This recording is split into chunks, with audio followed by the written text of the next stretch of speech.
Active Investor here, bringing you another independent analysis. This time we're taking a look at Cellectar Biosciences Incorporated, that's ticker symbol CLRB. The chart we have today is a 5-minute chart, each candlestick representing 5 minutes of trading. And on this chart today, we have everything that occurred during the trading period, as well as a little bit of after hours. So this stock just had a crazy day today. At the close, it was up 228%. So just an absolutely crazy day for Cellectar Biosciences, and this was not a pump and dump by any means. There was absolutely news for this, and straight from the press release, this news, I've been informed, was in regarding a patent application for phosphofolid ether analogs as cancer-targeting drug vehicles published by the USPTO. So there absolutely was news, not just a pump and dump, and we can see that reflected in the chart as well. If this was a pump and dump, right around that high of the day at 397, you probably would have seen this thing come all the way back down and test these lower support levels, but that didn't happen. We remained in this channel all the way until the close, so very strong support there. With that said, I have 6 pivot points off to the side here that are going to be an important role if this thing continues its run on Monday. So just to reiterate, on Monday, there's a chance that it doesn't run. You know, when the company runs over 200%, the next day, there's a high probability that it correlates down a bit. But if there is a play to be made on Monday, this is what I would be looking for. So we have all these 6 main pivot points: 205, 225, 247, 3, 330, and 360. Now, these lower levels, we're way above those, so we don't really need to pay much attention to them. But I will just mention 247 briefly. I was alerted a little late to the party on this stock, I'm not going to lie, but when I posted stock twits, I posted a chart on StockTwits rather, mentioning that, you know, I think we were right around here. Actually, it was right around here.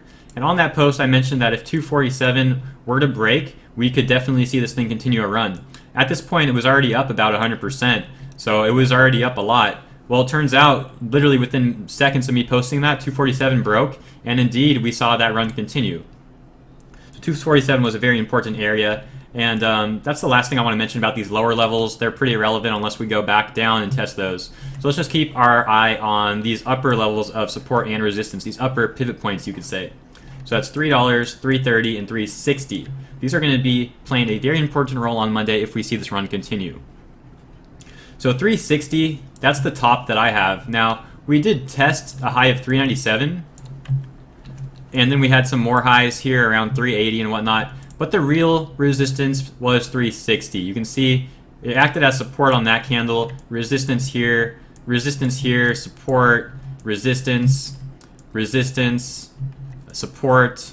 So $3.60, more support there, and more resistance here. So $3.60 is a super important area. That's my highest pivot point. Though we had higher areas tested on the chart, I don't really feel comfortable calling that resistance because it wasn't tested as much. So yes, the high of the day was right about $4 at $3.97, but the real highest resistance that I'm going to look for is $3.60 for now. And that also means if we break above $3.60 on Monday, that's the area of support that we're going to be looking for as well. So what that means is there's 2 ways this can go on Monday for a potential trade. You can see around pretty much the last half of the trading day today, we were in this channel between $3.60 and $3.30. Occasionally we dip below, but the price always consolidated back up. So $3.30 is pretty strong support. I think you could even say it's very strong support. And $3.60 is very strong resistance. So those 2 ways that we can see on Monday is either a breakdown of $3.30 or a breakup of $3.60. Now, if $3.30 breaks down, I would be looking for $3 to hold. If $3 doesn't hold, we have a long way down to $2.47. So you can either look for, if it does dip, you could look for an entry at $3 or $2.47. Now $3, if it doesn't hold, you're looking at a pretty large falling off. So if you are looking for that $3 entry, I would definitely keep a tight stop loss, because if $3 doesn't hold, you could lose a lot of money. With that said, if $3 doesn't hold, obviously a much better entry is $2.47. But $2.47 is quite a ways away from $3, so you risk not getting filled at all. If you're trying to get in at $2.47 and 3 holds, you're never going to get filled.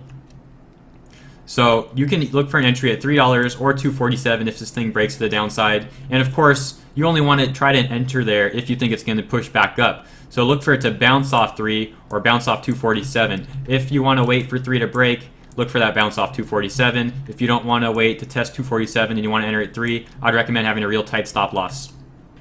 Now on the flip side, we could look for an entry at 360. If the price breaks this channel to the upside and it breaks 360, you could look for an entrance at 360 and maybe have a stop loss at 330 if you're willing to take about a 10% loss, or you could have a tighter stop loss around 350 or so if you're not willing to take a 10% loss. But 330 is absolutely really strong support, so not a bad area to look for an entry if it ends up testing 360 and dipping back down to 330. So we definitely have options here. This channel was very strong. 330 is very strong support, so I'm thinking it's going to hold.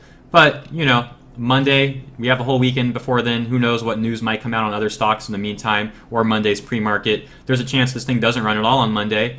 And if that's the case, we don't have to touch it. But if there is a play to be made, I would look for either a break of 360 and buying in there, or a break of 330 and looking for an entry around $3. $3 doesn't hold. You're falling all the way to 247, so if you get in at 3, have that real tight stop loss. Now, with that said, we have our moving averages. You can see all our moving averages were in the perfect order on that way up, of course, because it was such a huge run. But as we had that channel, you can see that the blue 10 and the green 20-day moving averages ended up converging along here, and eventually the 50-day moving average also converged. So we have a lot of resistance to cover in this channel to break up now. We really got to break above these moving averages. It's possible, but just keep that in mind. Also, with that said, we have the 100-day and the 200-day moving averages moving on up as well, and occasionally those moving averages can act as support.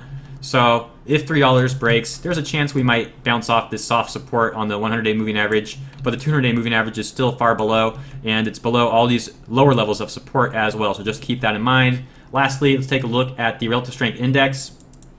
You can see that on the 5-minute chart, we ended up breaking down here, not so bullish, but these levels are holding, so it just further confirms the fact that 330 is very strong support. Besides that, there's really not much else we can get from the RSI here. Obviously, when we were overbought in this level, that's when we saw a huge run. You can see the entire time we were overbought, this thing was just running non-stop. So look for it to go back into overbought if you're trying to look for that entry around 360.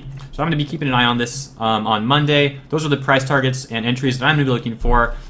I hope this video helps you guys out. If you have any questions or comments, please leave them down below. Love to hear back from you guys. If you like this video, leave a thumbs up, and I'll catch you in the next video. Take care.